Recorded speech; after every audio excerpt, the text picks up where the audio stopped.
It always takes exactly 3 seconds for your professional life to crumble into dust. I counted every single beat inside my head. 1. The heavy frosted glass door of the executive conference room slams open against the wall. 2. 12 heads snap around the long oak table toward our chief executive officer's flushed, furious face. 3. His outstretched index finger jabs directly at my chest as he utters 6 words I will remember for the rest of my days. It is always the quiet ones. My cheeks burned as 24 eyes pierced through me like icy needles. The faces of men and women I had worked alongside for years transformed instantly from casual warmth to cold suspicion. That single moment taught me a brutal corporate reality. 49 years of dedicated service, flawless compliance audits, and absolute loyalty mean nothing when a powerful executive desperately needs a scapegoat to cover his own tracks. My name is Daniel Vance. I am 49 years old, a senior financial compliance specialist at Apex Citadel Logistics.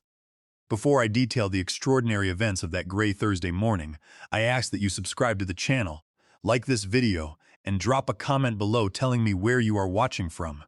Sharing this ordeal helps strip away the anxiety that weighed on my shoulders for so many months.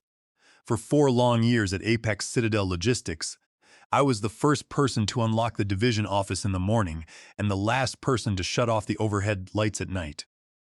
I received endless praise, gentle handshakes, and polite notes asking what the company would ever do without my meticulous eye for detail. Yet inside 3 brief seconds, I was stripped of my dignity and recast as an office pariah. Our chief executive officer, Julian Prescott, stood at the head of the conference table. His silk necktie was pulled loose at the collar, and thick veins throbbed visibly against his temples. Directly behind his towering silhouette, the high-definition projector screen beamed a massive spreadsheet displaying a single, glowing red number: $2,367,412. Someone sitting at this table is stealing from my company, Prescott declared. His voice dropped into that eerie, calculated whisper powerful men deploy when they intend to obliterate a subordinate. We have an unverified deficit exceeding $2.3 million, and I demand immediate answers before anyone leaves this floor. The 12 of us sat completely frozen in our leather chairs. There was Damian Miller from Strategic Marketing, staring blankly with his loosened tie. Maya Croft from Client Relations, who had returned from maternity leave just 2 weeks prior. Tobias Reed, our senior IT systems analyst, who rarely spoke during staff updates but possessed the technical brilliance to resolve any server breakdown. Clara Jenkins, our veteran office administrator, who managed executive schedules and knew every corporate secret across 3 floors. And the remaining 7 analysts who comprised our specialized accounts unit. As the senior compliance specialist, my explicit job responsibility was ensuring every corporate transaction aligned strictly with federal reporting guidelines. Every dollar had to be accounted for, every ledger entry verified, every wire transfer backed by ironclad authorization. The dark irony of Prescott's accusation was obvious to everyone present. These financial irregularities have been occurring over the past 8 months, Prescott continued, pacing slowly behind my chair. The transfers were executed through dozens of microscopic transactions, disguised beneath routine vendor adjustments. But our independent external audit firm uncovered the exact technical pattern yesterday evening.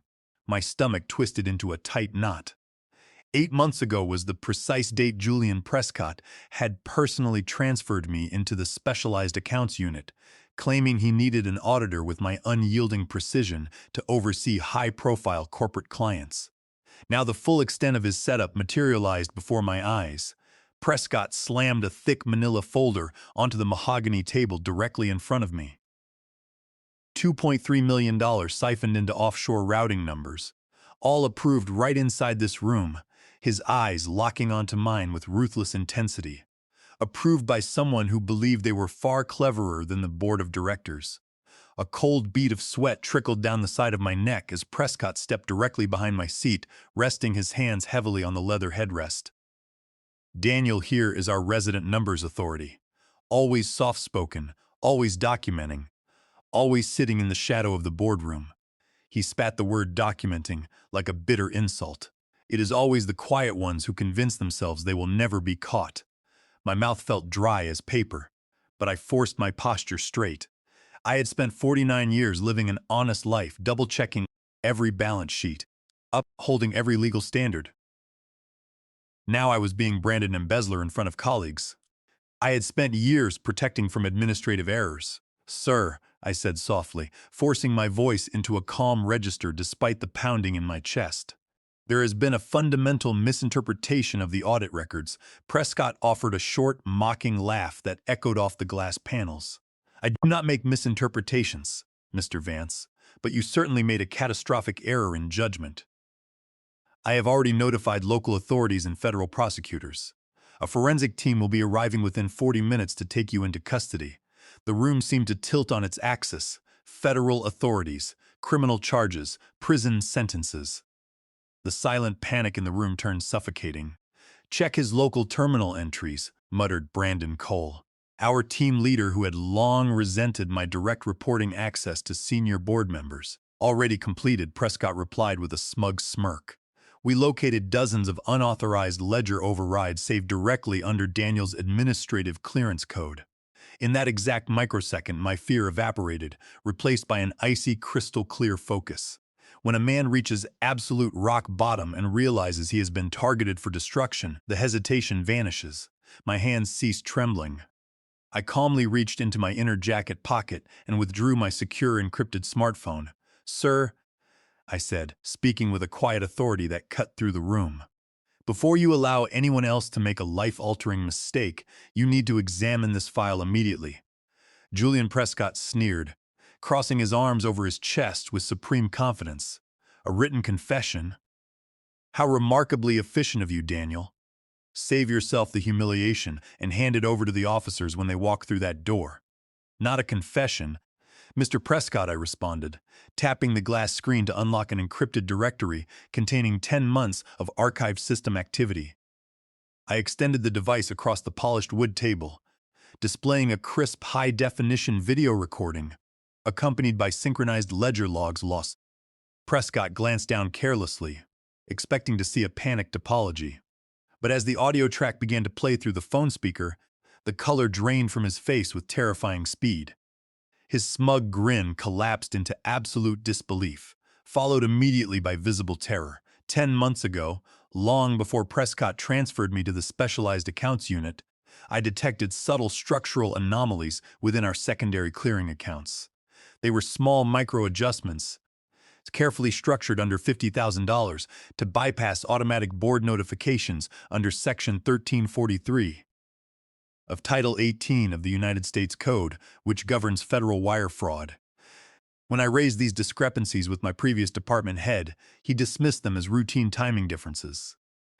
But as a certified financial examiner, I knew that patterns never lie.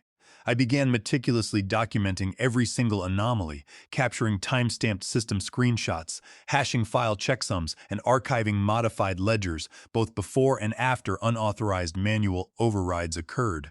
When Prescott personally reassigned me to oversee specialized client accounts 8 months ago, I maintained my strict documentation protocols. Over those 8 months, Prescott personally summoned me into his private office on 6 distinct occasions. During each session, he explicitly instructed me to execute manual balance transfers, claiming they were confidential executive compensation adjustments or emergency client retention rebates. Each time he issued those directives, I executed the entry strictly under his written corporate authority, while simultaneously creating immutable digital backups of the original, uncorrupted transaction files. I captured his exact verbal commands using encrypted voice recordings during our one-on-one sessions. "You recorded our private executive discussions inside my personal office?" Prescott whispered, his voice trembling as he gripped the edge of the conference table. "That is an outright violation of corporate protocol and state privacy statutes." I looked him dead in the eye without blinking. "We are sitting in a state governed by one-party consent recording laws, codified under Title 18, United States Code, Section 2511. Every single audio recording was captured completely legally to document corporate governance compliance." And what is stored on this device represents only a small fraction of the master archive. A profound, heavy silence fell over the conference room. The 11 colleagues, who had stared at me with suspicion moments earlier, now watched the sudden collapse of our chief executive officer in stunned awe. These are highly sensitive internal operations. Prescott stammered, his voice rising in panic as he attempted to regain control. You have committed gross corporate misconduct and violated your non-disclosure agreement. It is remarkable that corporate non-disclosure agreements are your primary concern right now, Mr. Prescott, I said, keeping my voice utterly steady. Rather than the fact that you committed federal wire fraud and attempted to frame a senior compliance officer to conceal your personal theft of $2,367,412. Prescott abruptly turned toward the rest of the team, his composure completely shattered. Everyone clear out of this room right now. Daniel and I will resolve this administrative matter privately. Not a single person moved from their seat. Clear out immediately, Prescott screamed, slamming his fist onto the table. Brandon Cole, who had suggested checking my computer terminal minutes earlier, slowly stood up and folded his arms. I think we will stay right here, Mr. Prescott. Daniel has the right to present his documentation in front of the entire division. Clara Jenkins nodded in agreement, leaning forward in her chair. We are not leaving Daniel alone in this room with you. Prescott's personal cell phone began to vibrate violently against his belt. He snatched it out, glanced at the caller identification display, and turned deathly pale. This meeting is formally adjourned, he snapped, taking a step toward the exit doors. You cannot run away from this crisis, Mr. Prescott, I stated firmly, standing up from my chair for the first time. For 4 years, I was the quiet employee who stayed late, corrected executive oversights, and absorbed blame without complaint. I was the reliable worker whose weekends could be canceled with a single email. But that quiet worker no longer exists. Every piece of evidence inside that master directory has already been uploaded to 3 redundant zero-knowledge cloud servers. With a master key delivered to my legal counsel, I continued. And the federal authorities arriving in 15 minutes are not the local police officers you claim to have summoned. They are special agents from the Federal Bureau of Investigation, whom I contacted 3 hours ago. Prescott's face twisted into an expression of unbridled rage. You foolish, arrogant old man, you have destroyed your own standing in this industry. Do not utter another word, Clara Jenkins interrupted sharply from across the table. He has enough digital evidence sitting on that table to bury you for the rest of your life. The next 15 minutes passed in a surreal haze. Prescott retreated into his corner, executive suite, and locked the double oak doors. Security guards stood quietly in the hallway, uncertain of whom they were supposed to protect. I remained seated at the head of the conference table, my hands gripping the wooden arms to steady my nerves. I had lived my entire life strictly by the rulebook. I paid my taxes weeks before the deadline, adhered to every administrative procedure, and never crossed a legal boundary. Yet here I stood, forced to choose between going to federal prison as a scapegoat or tearing down the chief executive officer of a billion-dollar logistics enterprise. When 3 special agents from the Federal Bureau of Investigation entered the floor, led by Special Agent Miller, they did not head toward my chair. They walked straight to my terminal, verified the master digital hash logs I presented, and reviewed 10 months of systematically categorized evidence. You have been documenting these unauthorized ledger overrides for 10 consecutive months? Special Agent Miller asked, scrolling through screen after screen of signed executive memos and matching offshore transfer routes. Since the very first moment an unauthorized journal entry appeared on my master audit balance, I replied. Nobody in internal audit would listen to my warnings. Special Agent Miller looked at me with deep professional respect. They are listening to your evidence now, Mr. Vance. 20 minutes later, Julian Prescott was escorted out of the building. There were no dramatic handcuffs, only a deeply humiliating walk through 4 floors of silent employees who watched their tyrannical leader led away like a common criminal. As he passed my desk, he leaned in slightly and spoke in a cold, venomous voice. You will regret this day, Vance. No executive board in this country will ever hire a whistleblower. He was taken into federal custody, leaving behind an organization on the verge of complete structural collapse. Over the next 3 weeks, Apex Citadel Logistics imploded from the top down.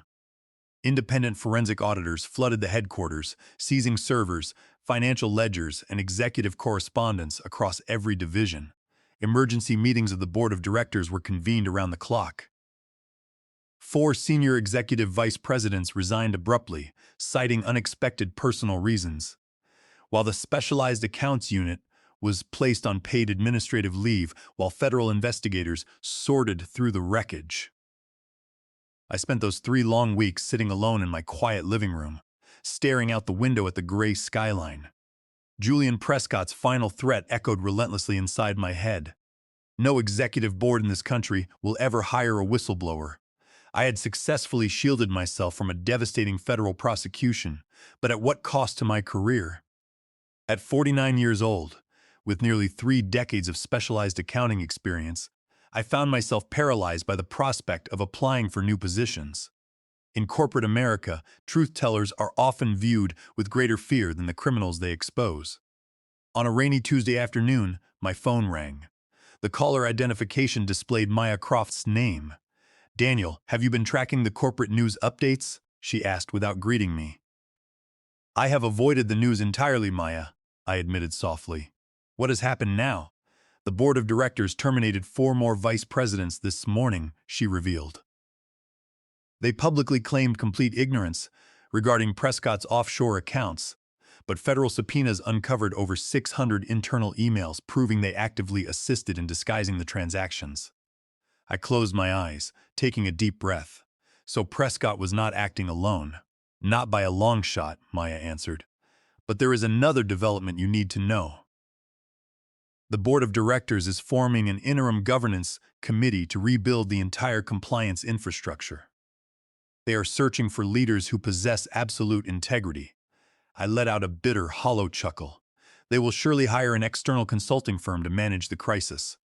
Maya paused before speaking again. "They did not ask for a consulting firm, Daniel.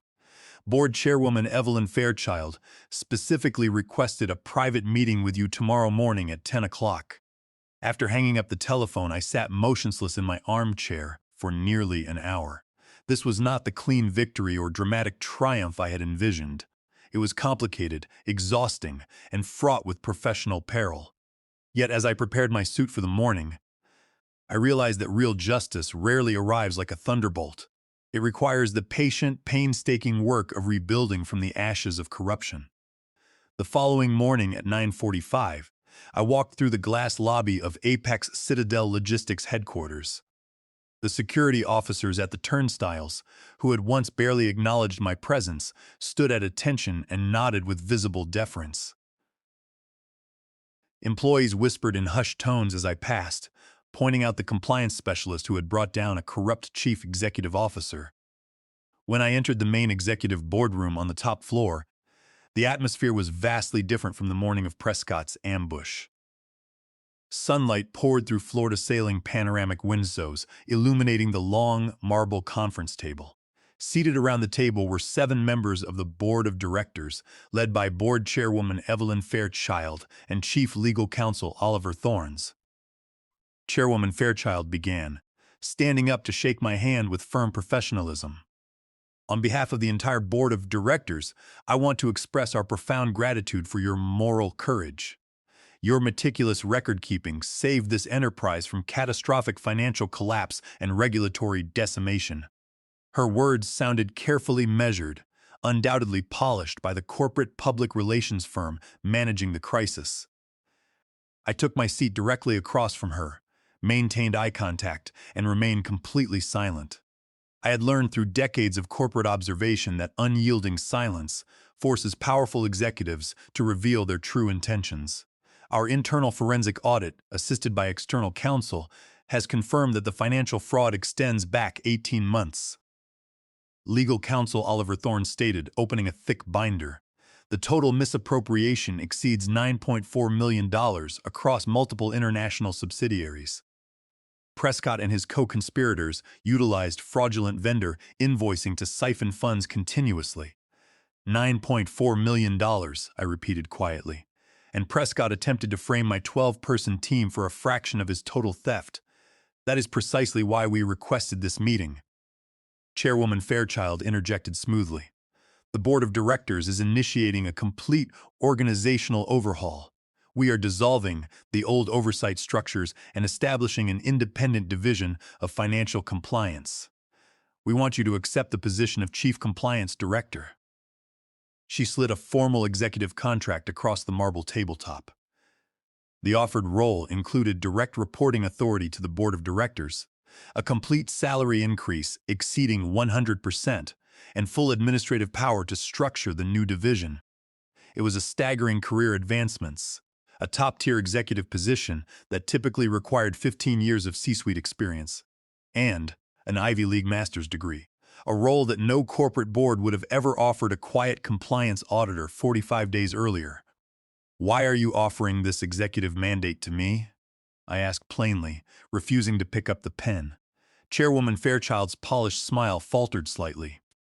To be entirely candid, Mr. Vance, our corporate reputation has suffered immense damage in the financial markets. Investors demand absolute proof that Apex Citadel Logistics has cleansed its executive ranks. You represent unimpeachable integrity. Your appointment demonstrates to federal regulators and shareholders alike that we prioritize absolute transparency.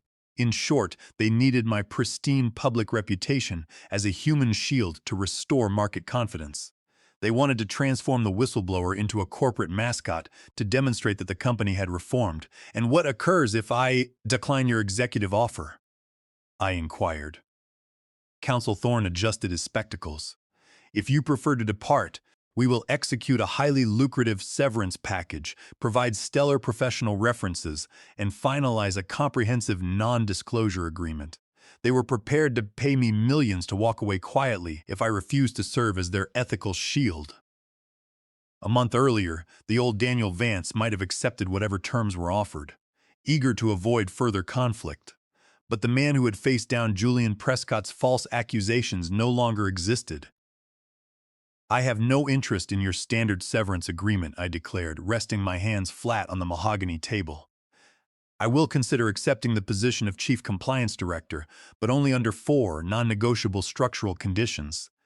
The air inside the executive boardroom instantly turned tense. Chairwoman Fairchild raised her eyebrows in mild surprise, while legal counsel Oliver Thorne paused with his pen hovering over his notebook. "We are listening, Mr. Vance," Chairwoman Fairchild said carefully. "State your conditions." "First," I responded, "every single member of my former specialized accounts team must receive a formal public exoneration issued through a company-wide press release, alongside a 30% retention bonus to compensate for the severe psychological distress caused by Prescott's false accusations." Counsel Thorne rapidly scribbled notes on his pad. "That is entirely reasonable and legally sound. What is your second condition?" "Second," I continued, "I demand absolute, unchallengeable authority over all hiring and retention decisions within the new division of financial compliance. Every auditor, analyst, and accountant will be personally vetted by me. I am appointing Clara Jenkins as Deputy Director of Administration and Tobias Reed as Chief Audit Systems Architect." Chairwoman Fairchild exchanged a brief glance with Thorne before nodding. "Agreed, you require a team you can trust completely." "Proceed third," I said, looking Chairwoman Fairchild directly in the eyes. "My new executive headquarters will be established inside Julian Prescott's former corner executive suite on the top floor. The compliance division must be positioned at the physical and symbolic center of this enterprise." Thorne frowned slightly, shifting in his leather chair. "Giving a compliance director the chief executive officer's corner suite is unprecedented in our corporate hierarchy. Nothing about the massive fraud committed under your watch was precedent compliant, Mr. Thorne," I countered firmly. "If compliance is to possess real authority, it must hold equal stature with executive management." Chairwoman Fairchild raised her hand to quiet the legal counsel. "The corner suite is yours, Mr. Vance." "What is your final condition?" "Fourth, and most importantly, I will not execute any non-disclosure agreement," I declared, my voice echoing off the glass panels. I will act in total good faith and preserve legitimate proprietary trade secrets. However, I will never surrender my statutory right to report financial irregularities to federal authorities under Section 1514A of Title 18 of the United States Code, which protects corporate whistleblowers. The room dropped several degrees in temperature. Legal counsel Thorne leaned forward, his expression darkening. That condition is highly irregular for a senior director position. It leaves the board exposed to potential public disclosures. So was being falsely accused of federal grand larceny by your sitting chief executive officer, I retorted calmly. I did not seek this corporate disaster. But now that we are rebuilding from the ground up, I will ensure that no executive in this building ever possesses the power to intimidate or silence an auditor again. For 2 tense minutes, nobody spoke.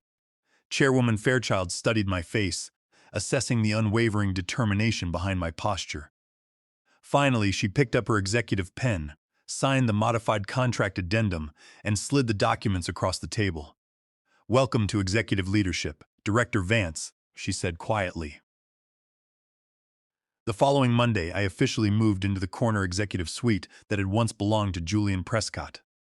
Standing by the floor-to-ceiling windows overlooking the city's skyline, I felt a complex wave of emotions, quiet triumph mixed with a sobering awareness of the heavy responsibilities resting on my shoulders. A soft knock at the open double doors interrupted my thoughts. Clara Jenkins stepped inside, carrying a small potted jade plant. "An office-warming gift for our new director," she said with a warm smile, placing the plant on the corner of my mahogany desk. "It is an incredibly resilient plant. It thrives even when subjected to harsh corporate environments." I let out a genuine, relaxed laugh, my first real laugh in over a month. "Thank you, Clara. Have you spoken with the rest of our former unit? Every member of our team has received their formal exoneration letters and retention bonuses," Clara reported, her eyes shining with emotion. "Tobias has already begun designing our new encrypted audit servers. Maya is coordinating our internal communications. Even Brandon Cole, who doubted you in the beginning, asked if he could serve as your senior field auditor. Tell Brandon he is welcome on the team," I replied. "Competence and genuine remorse deserve a second chance in any just organization." Over the next 6 months, our newly established division of financial compliance worked 16-hour days to rebuild Apex Citadel Logistics from its foundation. We instituted the Vance Compliance Protocols, a rigorous system of dual-key authorization logs, automated cryptographic ledger checks, and strict whistleblower protections under federal guidelines. We uncovered several minor administrative compliance gaps inherited from the previous administration, resolving each one with absolute transparency. Our rigorous standards restored investor confidence, causing Apex Citadel Logistics stock values to stabilize and eventually reach record highs. However, corporate warfare rarely ends without a final, desperate stroke from the defeated. 3 months into my tenure as Chief Compliance Director, my secure mobile phone vibrated late on a Sunday evening. An encrypted text message appeared from an unknown routing number. "You believe you have won this battle, Daniel. Enjoy your corner office while it lasts. Everything you built will come crashing down." My heart raced as I stared at the screen. I recognized the arrogant cadence immediately. Julian Prescott was out on bail, awaiting his federal trial, and still possessed wealthy corporate allies who wished to see my division fail. That night, sleep eluded me entirely. I checked my home's security locks 3 times, plagued by the lingering anxiety of Prescott's lingering influence. But when I arrived at the office the following morning, a breaking news alert appeared across every major financial network. Former Apex Citadel Logistics Chief Executive Officer Julian Prescott, arrested on additional federal charges of evidence tampering and witness retaliation under Title 18, United States Code, Section 1513. The grand jury had uncovered evidence, proving Prescott attempted to bribe former accounting staff to alter grand jury testimony. His bail was immediately revoked, and he was remanded to federal custody without bond to await trial. The federal trial of Julian Prescott commenced on a crisp Tuesday morning in early December. The federal courthouse in downtown Chicago was surrounded by news trucks, reporters, and legal analysts eager to cover one of the largest corporate fraud prosecutions of the decade. When I entered the courtroom wearing a tailored dark gray suit, I carried a neat leather briefcase containing original audit logs and certified electronic records. Sitting at the defense table beside his high-priced legal team was Julian Prescott. He had lost significant weight, his once imposing stature reduced to a gaunt figure in a plain navy suit. When his eyes met mine across the aisle, his expression flashed with pure, unadulterated venom. 4 months earlier, that murderous glare would have sent a wave of terror through my chest. But as I took my seat in the witness row, I felt only a calm, unshakable serenity. The fear had completely vanished. Prescott no longer held any power over my life or my career. The prosecutor called my name, and I stepped up to the witness stand, placing my hand on the Bible to take the oath. For 4 grueling hours, I answered questions with absolute clarity and precision. I detailed the systematic microtransactions, explained the cryptographic hash verification logs, and narrated the exact sequence of events from that fateful Thursday morning in the conference room.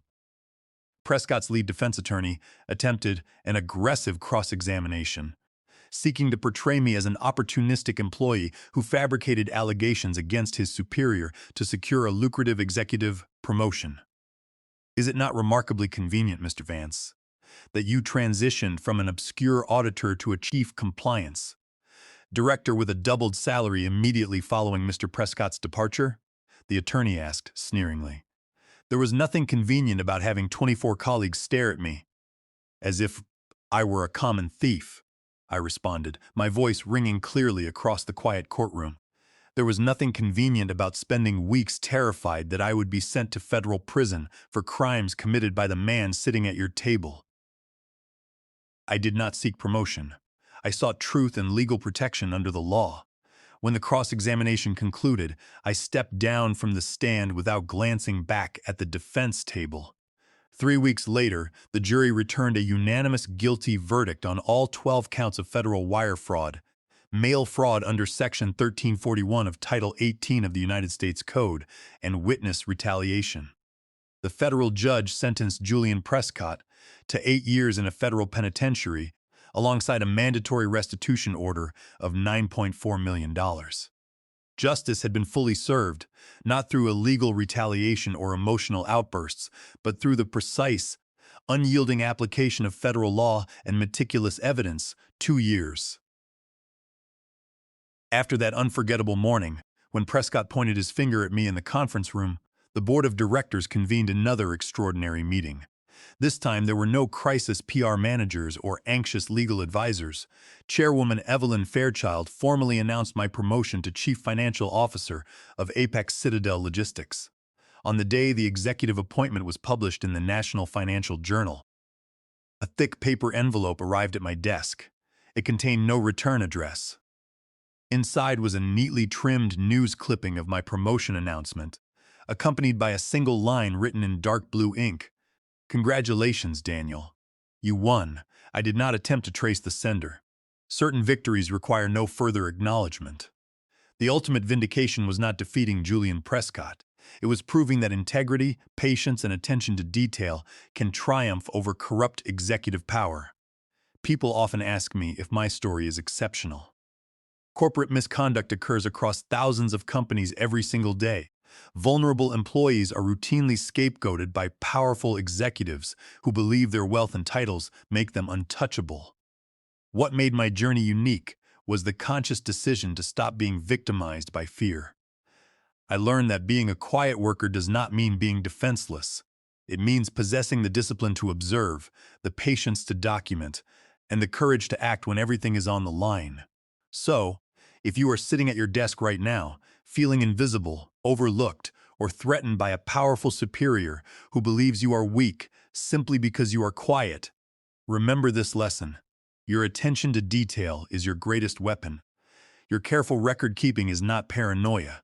It is your ultimate legal shield, and if you are the corrupt executive in someone else's story, using your authority to crush those beneath you, take heed. The quiet ones are watching. We are documenting every step, and when pushed too far, we do not merely survive. We transform the entire system. Have you ever been forced to stand up against a powerful corporate figure who attempted to ruin your reputation? What gave you the legal and moral courage to fight back? Share your experiences in the comments below, and please subscribe to support our community of truth tellers.